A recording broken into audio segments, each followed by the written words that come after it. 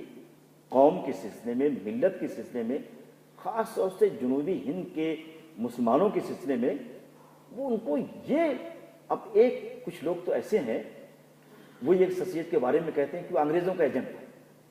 یقین جانیے واللہ میں نے ان کو جو پڑھایا ان کی تحریروں سے، اور اگر سر سید کو جاننا ہو تو ان کی تصانیف کے بجائے ان کے خطوط کو پڑھیے. تقریباً میرا خیال ہے کہ 1200 صفحے میں ان کے خطوط سب ہیں. اگر ان خطوط کو آپ پڑھیں تو پوری طریقے سے ان کی شخصیت بالکل آئینے میں جیسے آپ دیکھیں گے اسی طریقے سے آپ دیکھیں گے.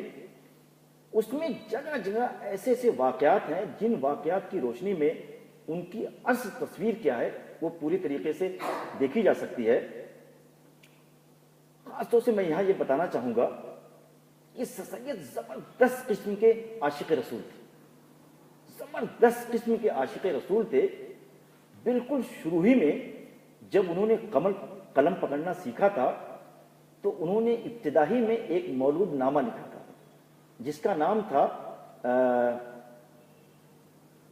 جلاء القلوب بذکر المحبوب. بالکل ابتدائی ہے، یعنی ابتدا ہی سے یعنی آل بیت سے ان کا تعلق تھا. پورا آپ شجرہ دیکھیے. اور پھر ابتدا ہی میں یہ رسالہ انہوں نے لکھا، یعنی اللہ کے رسول صلی اللہ علیہ وسلم کی ذات اقدس سے ان کا بہت گہرا، بہت جذباتی، بہت ہی عقیدت مندانہ ان کا تعلق تھا. اور اس کے بعد جب اور سن شعور کو پہنچے علمی حیثیت سے، فکری حیثیت سے، اور جب بالغ ہوئے اور اس کے بعد انہوں نے ولیم میور کی جو کتاب پڑھی کہ اب اس میں ولیم میور نے اللہ کے رسول صلی اللہ علیہ وسلم کے نسب کے سلسلے میں اور اس طریقے سے گستاخیاں کی تھیں قرآن کے بارے میں، اور خاص طور سے جہاد کے بارے میں گفتگو کی تھی. اور جہاد کے بارے میں تو اس قدر طنز و تاریخ تھی، وہ یہ کہتا تھا کہ بس مسلمان بہانے تلاش کرتے ہیں کہ کس طریقے سے دیگر قوموں کے لوگوں کو تہ تیغ کیا جائے، قتل کیا جائے. سر سید نے جب اس کتاب کو پڑھا تو پڑھنے کے بعد جو اپنے خط، یہ خط میں ہے سب، میں خط کے حوالے سے کہہ رہا ہوں کہ اس کتاب کو پڑھنے کے بعد انہوں نے لکھا کہ میرا دل کباب ہو گیا. جو یہ لفظ کا استعمال کیا ہو، آپ اگر تصور میں لائیں کہ کباب جو توے پہ تلا جاتا ہے کس قدر اس کی اگر ایک چھوٹی سی بوند بھی تیل کی اگر اٹھ کے آپ کے اوپر پڑ جائے تو آپ کتنی تکلیف محسوس کرتے ہیں. سر سید نے کہا کہ میرا پورا وجود جو ہے اس کباب کے مانند ہو گیا جس توے پر تلا جاتا ہے. سر سید نے کہا کہ بھائی اب اس کا جواب دیا جائے، اور انہوں نے اپنی ساری دولت، اپنی ساری چیزیں ایک ایک کر کے وہ علی گڑھ کے کالج کے قیام میں لگا دیا تھا. بلکہ کچھ پتھر کی کمی ہوئی تو دلی میں جو ان کی حویلی تھی اس حویلی کو اجاڑا اور وہاں سے پتھر لا کے کالج میں لگایا. قوم کے لیے اس قدر فکر مند تھے جناب، اس قدر ان کو شدت سے یہ احساس تھا اس بات کا کہ وہ قوم جو قیادت کے لیے پیدا کی گئی تھی آج وہ محکوم ہو گئی ہے. یہ بات بار بار سر سید کو فیل ہوتی تھی، محسوس ہوتی تھی. تو بہرکیف انہوں نے یہ طے کیا کہ مجھے اس کتاب کا کسی نہ کسی طریقے سے جواب دینا ہے، اور وہ جو عشق رسول کی بات ہے اس پر کوئی حرف آئے، کوئی داغ آئے اور عشق رسول کو کوئی رسوا کرے، یہ کسی طریقے سے بھی سر سید کو گوارا نہ تھا. اب ظاہر ہے کہ پیسے بھی ان کے پاس نہیں تھے، اور ایک طریقے سے کالج کے تئیں کنگال ہو گئے تھے، لیکن اس کے باوجود بھی ان کے پاس جو لائبریری ان کی تھی، اور لائبریری کا بیچنا، بھائی مفتی سعید صاحب کی لائبریری ہے، کس طریقے سے سجایا ہے، کس طریقے سے بنایا ہے. بستی تو ایک دن میں نہیں بستی نا، بستے بستے بستی ہے. یہ جو گھونسلہ آپ دیکھتے ہیں چڑیا کا، بیچاری ایک ایک تنکے لاتی ہے، ایک ایک کھڑ لاتی ہے، تو ایک ایک لا کے پتہ نہیں کس طریقے سے وہ حسین طریقے سے، جس کو آپ گھونسلہ کہتے ہیں، انگریزی میں نیسٹ کہتے ہیں، پھر اسے بناتے ہیں آپ، جس کو نشیمن آپ کہتے ہیں علامہ اقبال کی زبان میں بناتے ہیں. تو سید نے اپنی لائبریری کو بیچا. آخری وقت میں کہیں لائبریری بھی فروخت کر دیتا ہوں قوم کے لیے. اور اس کے بعد جو لفظ استعمال کیا اپنے خط میں، انہوں نے یہ لکھا ہے کہ لائبریری بیچ کر اگر میں کوئی کام کر جاؤں، عشق رسول کی حفاظت کر جاؤں، تو وہ آخرت میں اگر مجھے یہ کہہ کر اٹھایا جائے گا کہ یہ وہ شخص ہے جو اپنے نانا کے لیے فقیر ہو گیا تھا، تو اس سے بڑی میری سعادت اور کیا ہو سکتی ہے. سید کے الفاظ ہیں، یہ سب ان کے مکاتب میں موجود ہیں. اور جب اس سے بھی بات نہ بنی، تو چونکہ سید بھائی بڑے آدمی تھے، دلی میں جس کی سب سے بڑی حویلی تھی سید کی تھی، اور دلی کے جو دو بڑے جو خاندان تھے، شاہ صاحب کا اور سید کا، ان دونوں کے مراسم زبردست تھے، آنا جانا تھا. سید نے سب چیزیں لکھی ہیں اپنے بارے میں. تو جناب جو ان کے برتن تھے چاندی کے، اور چاندی کے لکھا، سونے کے تو نہیں لکھا ہے، ان برتنوں کو بھی بیچ دیا. اس کو سیمی ظروف کا لفظ استعمال کیا ہے کہ چاندی کے جو ان کے برتن تھے جس میں وہ کھاتے تھے، وہ بھی عشق رسول کی محافظت میں اور عشق رسول پر کوئی حرف نہ آئے، اس کے لیے انہوں نے اپنی لائبریری بیچا، اپنا گھر بیچا، اپنے برتن بیچے، اور پھر یہ سب چیزیں فروخت کر کے وہ لندن گئے جواب لکھنے کے لیے. اب وہاں جو گئے جناب، یہ بھی بڑی دلچسپ کہانی ہے. جب وہاں گئے اور اپنے کام کا آغاز انہوں نے کیا، اب ان کے پاس پھر پیسے ختم ہو گئے. اب یہ کیا کریں؟ تو مسلم ملک کو جو خط لکھا ہے، یقین جانی اسے پڑھیے تو کون سا ایسا دل ہے، کون سی ایسی آنکھ ہے جو کہ آنسو نہیں برسائے گی. سید نے یہ لکھا کہ گو کی سود حرام ہے، لیکن اس کے باوجود بھی میں بڑے اعتماد کے ساتھ اور بڑے اعتبار سے تم سے یہ کہتا ہوں کہ تم ان بنیوں کے پاس جاؤ، ان ساہوکاروں کے پاس جاؤ، اور تم سود پر پیسہ دو، کیونکہ مجھے ولیم میور کا جواب دینا ہے. اس کے سارے گستاخانہ خیالات کی پوری طریقے سے تردید کرنی ہے. اور اس کے بعد یہ بھی لکھا ہے کہ اگر مجھ سے یہ سوال کیا گیا آخرت میں کہ تم نے یہ کیا، تو میں اس کا جواب دے دوں گا. لیکن عشق رسول کی جو عظمت ہے، اس کا جو غلغلہ ہے، اس کا جو تقدس ہے، اس تقدس کو کوئی چیلنج کرے. سید نے کہا کہ یہ مجھے کسی طریقے سے گوارا نہیں ہے، اور کسی طریقے سے میں اسے انگیز نہیں کر سکتا ہوں. جناب اس کا جو جواب لکھا، تو وہاں پر سب سے پہلے ظاہر ہے کہ انہوں نے اردو میں جواب اس کا لکھا تھا، اور پہلے اس کا ٹرانسلیشن بھی کروایا تھا. اور ٹرانسلیشن کے لیے جس آدمی کا انتخاب کیا تھا، وہ انتہائی گرا ترین تھا. وہ ظاہر کو چاہتے کہ جو انگلش میں ترجمہ ہو، ذرا انگلش اس کی بہت ہی معتبر ہو، اچھی زبان ہو، اچھا اسٹائل ہو، تب اسے لوگ پڑھیں گے. جب وہ کتاب انگلینڈ میں آئی ہے کہ انگلینڈ میں ایک زلزلہ آ گیا. سید نے لکھا کہ ایک زلزلہ آ گیا، اور کچھ لوگوں نے یہ کہا، حکومت برطانیہ سے درخواست کی اس کو نکالا جائے یہاں سے، یہ تو ہمارے ملک میں بیٹھ کر ہمارے خلاف لکھ رہا ہے، ہماری پوری فکر کو، ہماری پوری عیسائیت کو قلمدم قرار دے رہا ہے. تو اس سید کو آپ یہ کہیں کہ انگریزوں کے ایجنٹ ہے، میری سمجھ میں بات نہیں آتی ہے. اور یہ بات بھی ہے کہ سر سید کی جو کتاب تدوین الکلام ہے، اس میں تو صرف انگریزی کے جو فلاسفر تھے، مستشرقین جو تھے، ان سارے مستشرقین کا، ان سارے انگریزوں کا جو مصنفین تھے بہت ہی ٹاپ لیول کے، ان سارے لوگوں کا جواب دیا ہے، ان کے خیالات کی تردید کی ہے. تو ایسے شخص کو اگر یہ کہا جائے کہ انگریزوں کا ایجنٹ تھا، میری سمجھ یہ بات نہیں آتی. بلکہ یہ بات بھی میں کہنا چاہوں گا، آپ بھی جانتے ہیں، آپ سنتے ہوں گے کہ سید انگریزی پڑھانا چاہتے تھے. یہ تو آپ سنتے ہیں، مسلمانوں کو سائنٹسٹ بنانا چاہتے ہیں، مسلمانوں کو ڈاکٹر بنانا چاہتے ہیں. لیکن میں آپ سے سچ بتاؤں، ان کے خطوط کے دیکھیے، اور خاص طور سے جو وہاں نصاب بنایا گیا تھا، اس کو آپ اوریجنل اگر آپ کو ملاحظہ آپ کریں گے تو سید نے باقاعدہ نمبرنگ کیا ہے کہ نمبر 1 پہ عربی ہوگی، نمبر 2 پہ فارسی ہوگی، پھر ہمارے بچوں کو سائنسز اور کیا نام ہے فلسفہ پڑھایا جائے گا. تو اس کے بارے میں بلکہ یہاں بات بھی میں کہنا چاہوں گا کہ جمال الدین افغانی کا نام تو آپ سبھی لوگوں نے سنا ہوگا، جو ابدہو کے استاد تھے۔ جمال الدین افغانی جیسا جہاندیدہ انسان، اتنا بڑا لیڈر، وہ بھی لوگوں کے کہنے میں آ گیا اور اس نے باقاعدہ ایک کتاب لکھی سر سید کے خلاف، جس کا نام تھا الرد علی الدہریین، یعنی سر سید کو نیچری کہا گیا کہ پورا نیچری ہے، دہریہ ہے، ملحد کا لفظ استعمال کیا۔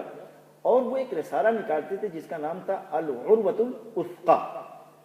اس میں میں نے خود اپنی آنکھ سے دیکھا ہے، 4 صفحے کا مضمون افغانی نے لکھا ہے، اور اس میں ایک حیرت ناک بات ہے، یقین جانیے کہ افسوس ہوتا ہے کہ افغانی نے کیسے لکھ دیا یہ۔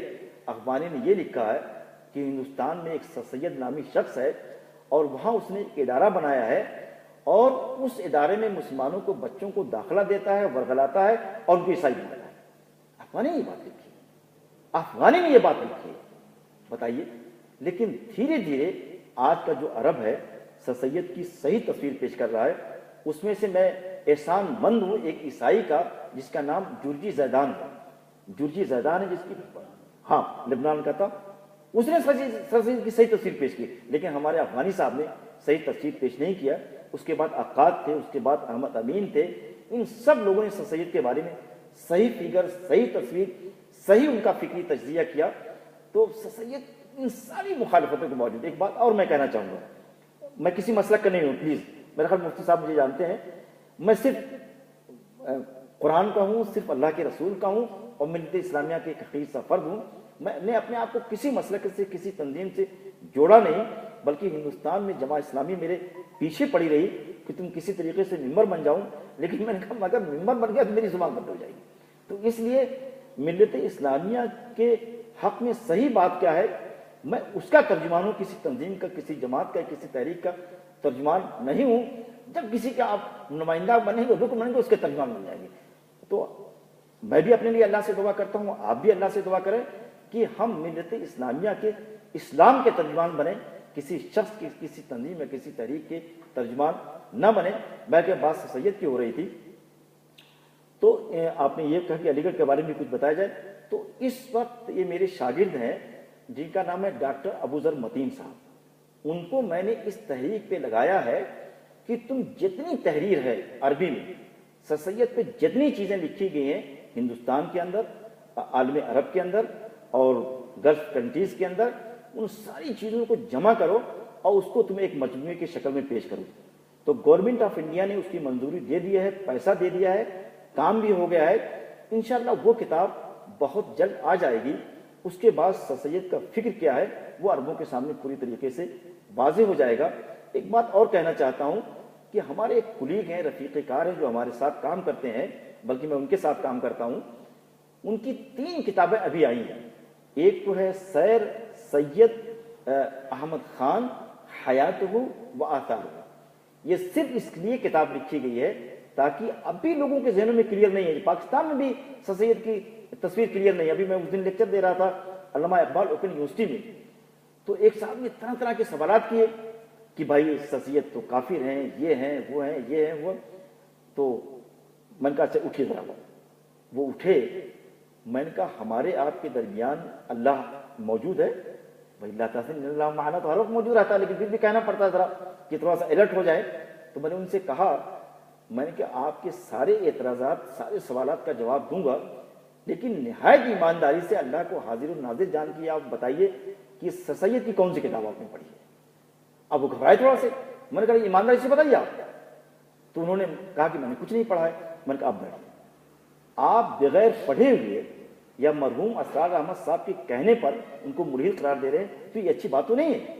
بھائی کسی کے بارے میں قرآن یہ کہتا ہے، قرآن میں آئے ہوا کہ جب کوئی خبر آئے تو تحقیق کر لو، قرآن میں آئے ہوئے ہیں، تو پہلے سر سید کی تحریر کو پڑھ لو بھائی، اس کے بعد سر سید کے بارے میں کوئی نہ دے۔ اب ان سے غلطی ہوئی ہے تو اس کو غلط کہیے، لیکن اگر انہوں نے کوئی اچھی بات لکھی ہے اور کوئی صحیح بات لکھی ہے، قرآن میں ان سے غلطیاں ہوئی ہیں، لیکن اگر اس میں 10%، 20%، 25% محاسن ہیں تو اسے اختیار کیجیے۔ بلکہ میں تو یہ کہنا چاہتا ہوں، اگر میری اس بات کو مبالغہ نہ سمجھیں، بخدا ان کو مانتا ضرور ہوں، لیکن دین کے تئیں میں ان کی عقیدت میں کچھ کہہ جاؤں، یہ کبھی نہیں ہو سکتا، یہ ممکن ہی نہیں ہے۔ بھائی دین سے بڑا، قرآن سے بڑا نہ تو سر سید ہے، نہ دنیا کا کوئی شخص ہے۔ شاہ صاحب کے بعد، یقین یعنی کہ شاہ صاحب اور شاہ صاحب کے بیٹوں کے بعد اگر کسی نے قرآنی فہم کو آگے بڑھایا ہے تو کم سے کم میں اپنی حد تک سر سید کو مانتا ہوں۔ لیکن چونکہ ہمارے علماء کرام نے یہ ہمارے ذہنوں میں بٹھا دیا کہ ان کا نام لینا ہی گناہ ہے، لیکن ہمارے مفتی سعید صاحب ان کا نام لیتے رہتے ہیں اور ان کے بارے میں اچھی عقیدت بھی رکھتے ہیں، کم سے کم میں ان کا شکر گزار ہوں۔ تو اب میں دیوبند کے بارے میں آپ کو بتا رہا تھا کہ دیوبند کا یہ کام اچھی بات تھی، 300 سگنیچر کروایا دیوبند کے لوگوں نے، اور سگنیچر کروا کے یہ کروایا کہ یہ دین اسلام سے خارج ہے۔ بھائی اس تفکیر کا کس نے آپ کو پاور دیا؟ بھائی آپ اختلاف ضرور کہیں، لیکن آپ سے اللہ یہ نہیں پوچھے گا کہ فلاں کو تم نے کافر بنایا تھا کہ نہیں بنایا تھا۔ سر سید کے ایک اور مخالف تھے اور وہ چلے گئے سرزمین حجاز، مکہ چلے گئے، وہاں سے فتویٰ لے آئے کہ سر سید دین سے خارج ہیں۔ جب سر سید کو بتایا گیا تو یہ تو بہت بڑا فتویٰ لے کر آئے ہیں، تو سر سید ہنسے، کہنے کہ کم سے کم میری اس تکفیر نے ان کو حاجی تو بنا دیا۔ یہ سر سید لکھا ہے، یہ خط میں ساری چیزیں ہیں۔ تو سر سید ایک عظیم شخص تھا، ایک بڑا انسان تھا، اور اسلام کے دفاع کے سلسلے میں جیسے جہاد کا مسئلہ ہے، جہاد کے بارے میں جماعت اسلامی کے لوگوں سے پوچھیے کہ مولانا مودودی سے بہتر تو کسی نے جہاد کے بارے میں لکھا ہی نہیں ہے، الجہاد فی اسلام کی پوچھے۔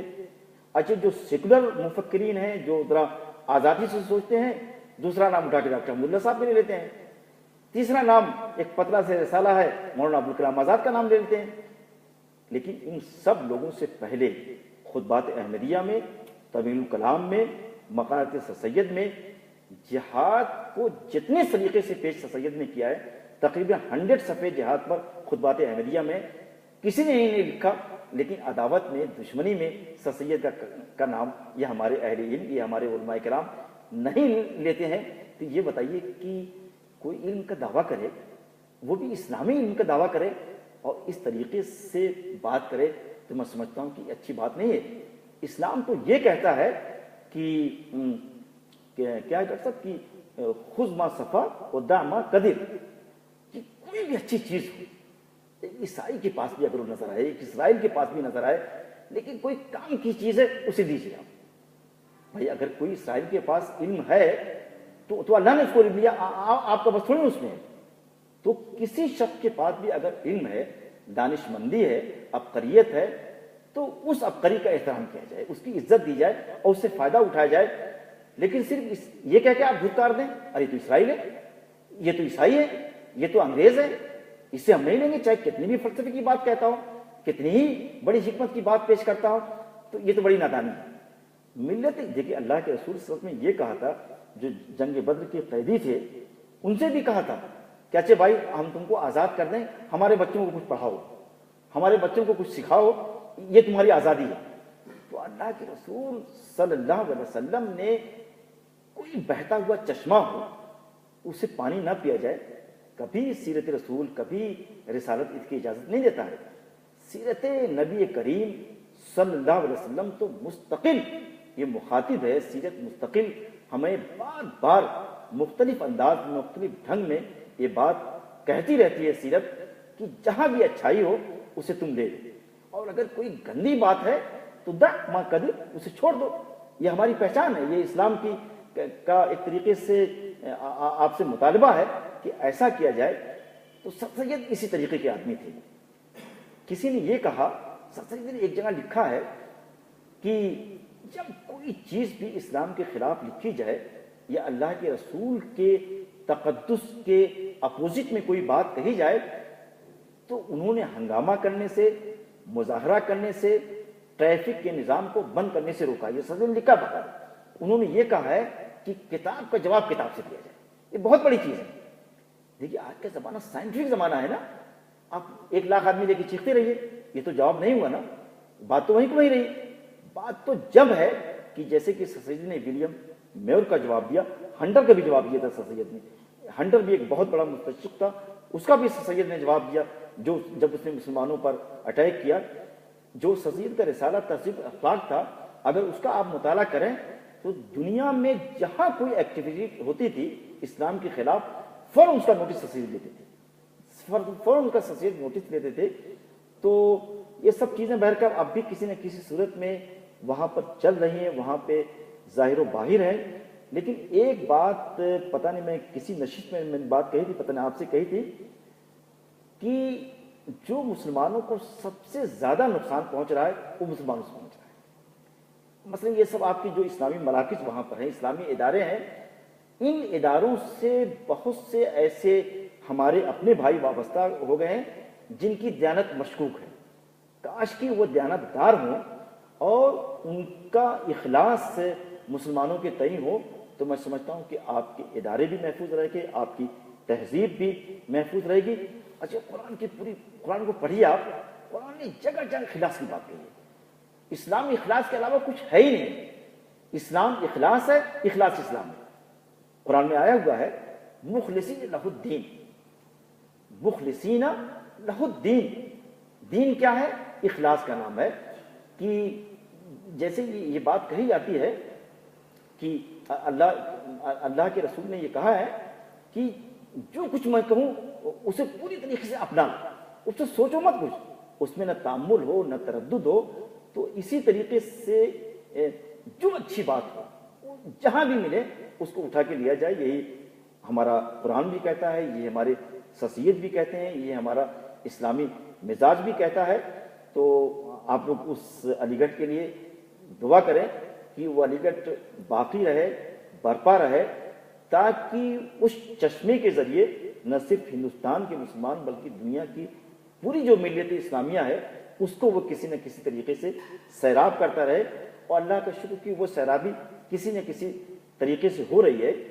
تقریباً کوئی بھی ایسا شعبہ نہیں ہے کہ جس میں 2-3 استاذ یا طالب علم ایسے نہ ہو جو اپنے تن سے، من سے، دھن سے پوری طریقے سے ملت کو اور اس ادارے کو سیکھنے کے لیے تیار رہتے ہیں.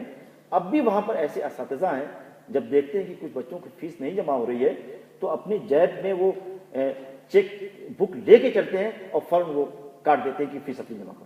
خود میرے کئی ڈپارٹمنٹ میں ایسے لوگ ہیں. تو ایسے لوگ وہاں پر اب بھی موجود ہیں. تو آپ بھی اس ادارے کے لیے دعا کریں. آپ کے لیے بھی کچھ باعث فیض ہوگا، وہ باعث برکت ہوگا. تو میری یہی درخواست ہے. میرا خیال میں انہی باتوں کے ساتھ، ہاں میرا خیال 200 برس ہونے جا رہے ہیں اور سر سید کی ایک سینٹنری منائی جانے والی ہے جو انشاءاللہ آئندہ اکتوبر میں ہوگی.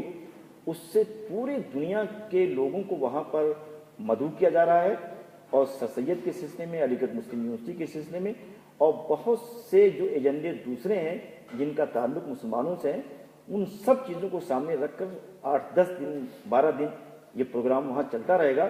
اور لوگ جو ان کا تعلیمی نقطہ نظر سید کا تھا اس کو جوڑنے کی اور اس کو لوگوں میں عام کرنے کی کوشش کی جا رہی. تو دعا کریں کہ یہ جو سینٹنری اکتوبر میں ہونے جا رہی ہے، سر سید کی پیدائش کے 200 سال ہونے جا رہے ہیں، اس 200 سالہ جشن کو ہم تفریح کا نہیں بلکہ ایک فکر کا اور فلسفے کے طور پہ اسے ہم منائیں. تبھی ہماری کامیابی ہے. یعنی وہ جشن فکری جشن ہو، علمی جشن ہو اور اپنا احتساب ہو. یہ بات وائس چانسلر نے کہی تھی کہ یہ 200 سالہ جو منایا جا رہا ہے ایک طریقے سے ہم اپنا احتساب لینا چاہیے کہ سر سید نے جس تحریک کو، جس علی گڑھ تحریک کو برپا کیا تھا، کیا وہ تحریک زوال کی طرف زوال پذیر ہے یا کچھ ترقی پذیر ہے. تو یہ جائزہ لینے کے لیے بیسیکلی اس کا انعقاد ہو رہا ہے. تو میں آپ سے یہ چاہتا ہوں کہ اس کی کامیابی کے لیے آپ دعا کریں. اور میں یہ بھی چاہوں گا کہ یہاں سے بہت سے ہمارے الیگیرین ہیں اور بہت سے عاشق سر سید ہیں، ان کو بھی اس علمی جشن سے مستفیض ہونے کے مواقع نصیب ہیں. تو بس اگر کچھ مزید پوچھنا ہو تو مجھ سے پوچھ لیجیے. علی گڑھ کی انرولمنٹ جو ہے وہ بھی مسلمان بچوں کو داخل کیا جاتا ہے یا اوپن ہے، کوئی بھی آ سکتا ہے؟ جناب اس کے بارے میں یہ بتاؤں کہ تقریباً چونکہ وہ ہندوستان کا ادارہ ہے تو ایک بات تو ہم گورنمنٹ آف انڈیا کا شکر گزار ہیں کہ جتنی بھی جامعات وہاں پر ہیں، ظاہر ہے کہ 200-300 سے زیادہ ہیں، لیکن ان سب جامعات میں سب سے زیادہ علی گڑھ مسلم یونیورسٹی کو روپیہ بجٹ گورنمنٹ آف انڈیا دیتی ہے، سب سے زیادہ دیتی ہے. ابھی آپ میں یہاں کا شعبہ عربی دیکھتا ہوں مجھے یقین یعنی رونا آتا ہے اور ہنسی آتی ہے کہ تقریباً 3 سال کے اندر اندر 8 کروڑ روپیہ شعبہ عربی کو گورنمنٹ آف انڈیا نے، ایک تو ہمارا جو بجٹ وہ الگ ہے، اب 8 کروڑ روپیہ دیا ہے، جس کی وجہ سے ہم نے بلڈنگ بنائی ہے، بہت بڑی سی لائبریری بنائی ہے، بہت سے بچوں کو ہم فیس اس سے دے رہے ہیں، اسکالرشپ دے رہے ہیں. تو یہ لیکن یہاں میں دیکھ رہا ہوں شعبہ عربی وہ مسکین ہوا ہے. وہاں پر شعبہ عربی تقریباً 25-30 یونیورسٹی میں تو ہوگا، اور سب لوگوں کے پاس اپنا چیمبر ہے، اس چیمبر میں انٹرنیٹ ہے، یہ ہے، ساری سہولیات ہیں، لوگ اپنا بیٹھ کے کام کرتے ہیں. لیکن یہاں میں دیکھ رہا ہوں لوگوں کے پاس چیمبر ہی نہیں ہے، بیچارے ایک کمرے میں 3 بیٹھے ہوئے ہیں، 4 بیٹھے ہوئے ہیں. تو پاکستان کو یہ چاہیے کہ ذرا عربی پہ توجہ دے. ایک جب اس طریقے سے ہندوستان کی گورنمنٹ توجہ دیتی ہے تو وہاں کیوں نہیں توجہ دی جاتی؟ اب دیکھیے علی گڑھ مسلم یونیورسٹی سے جو کتابیں چھپتی ہیں، اردو کی کتابیں، اسلامیات کی کتابیں، تقریباً میرا خیال ہے کہ 50 لاکھ روپے اس پر گورنمنٹ خرچ کرتی ہے. تو یہ سب چیزیں، یہ سب سہولیات تو یہاں بدرجہ اولا ہونا چاہیے، جو کہ نہیں. تو میں سمجھتا ہوں کہ اب دیکھیے یہ کتنی بڑی چیز ہے. یہ میرا خیال ہے آپ کے پاکستان میں یہ نہیں ہے کہ اس کا جو سربراہ ہوگا، جو وائس چانسلر ہوگا، وہ گورنمنٹ آف انڈیا نہیں بھیجتی ہے. خود ہم جس کا نام بھیجیں گے، یہاں سے ہماری باڈیز ہیں، اس میں منتخب ہوتا ہے نام. 3 نام ہم بھیجتے ہیں 3 مرحلوں سے گزارنے کے بعد. پھر جو ہمارا صدر ہے، صدر ہند ہے، وہ اس میں سے ایک نام کو ٹک مار کے بھیجتا ہے کہ وائس چانسلر رہیں گے. ابھی 3 نام گئے ہیں اس وقت. تو پوری طریقے سے آزاد ہے وہ ادارہ، اور پوری طریقے سے گورنمنٹ کی اسے فائننس کرتی ہے اور چل رہا ہے. اور تقریباً اس کی جو طلبہ کی تعداد ہوگی، کیونکہ دنیا کی واحد یونیورسٹی ہے جو نرسری سے شروع ہوتی ہے، اور یونیورسٹی کوئی نرسری سے میرا خیال نہیں شروع ہوتی ہے، کہ میرا جہاں تک اندازہ ہے. تو اس میں سب ملا کے تقریباً 80,000 بچے ہوں گے میرا خیال ہے، اور جس میں سے 15% ہمارے برادر وطن کے ہیں. یہ ہے جی جناب بتائیے.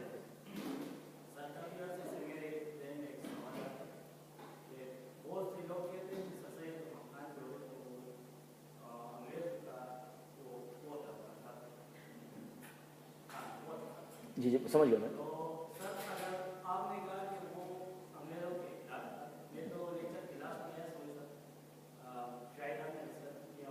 میں سمجھ گیا سوال، یہی پوچھ رہا ہے نا. اچھا بتائیے. بیٹھیے. پہلی بات تو یہ میں کہنا چاہتا ہوں، سب سے پہلے ابھی میں نے ایک واقعہ پڑھا ہے ایک کتاب میں، جو ابھی صبح میں پڑھ رہا تھا. صدر ضیاء الحق صاحب نے اپنے زمانے میں یہ شاید فیصلہ کیا کہ آپ کے یہاں تیل کہیں شاید امریکہ کہیں سے آتا ہے، تو وہ نہ لے کر ہم ترکی